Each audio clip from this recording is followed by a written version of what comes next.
আমার যুবক ভাইদেরকে বলবো, খবরদার আব্বা আম্মার সাথে বেয়াদবি করবেন না। আব্বা আম্মার সাথে বেয়াদবির শাস্তি বাকি না নগদ?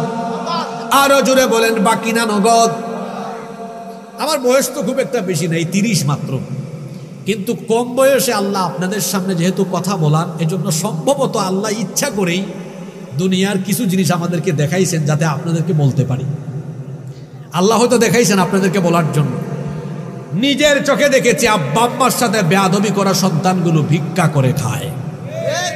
নিজের চোখে আল্লাহ দেখিয়েছেন আব্বা আম্মার সাথে বেয়াদবি করা সন্তানগুলো ঠিক মতো খাইতে পারে না, বউ বাচ্চা নিয়ে চলতে পারে না, লানতের জীবন পেয়েছে।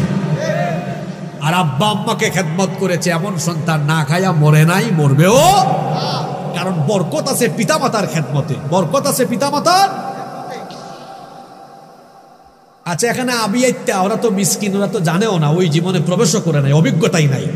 যারা বিবাহিত আপনারা বলেন তো, যাদের বাচ্চা কাচ্চা আছে 6 মাস 8 মাস 1-2 বছর বয়স, বাচ্চা কাচ্চা রাতে যখন কান্না করে তখন আপনারা কি রাগ করেন না উঠে ঘুম পাড়ান?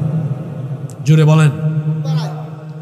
তা আপনার কি মনে পড়ে না, আপনিও যখন ছোট ছিলেন এইভাবে করে আপনার বাবা মা আপনাকে ঘুম পাড়িয়েছেন? আজকে আপনার বাবা বয়স্ক মানুষ, মা বুড়ি মানুষ।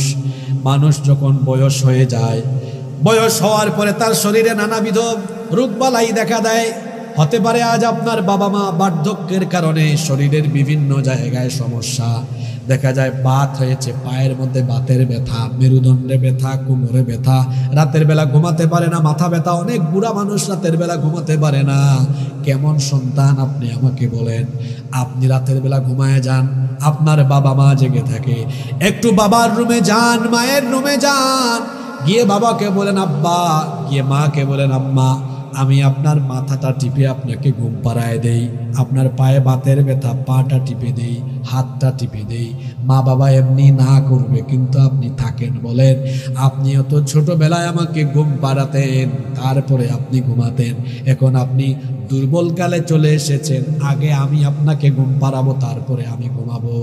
আব্বার মাথায় আম্মার মাথায় হাত বুলায়া, হাত পা টিপে দিয়ে ঘুম পাড়ায়া দেখেন।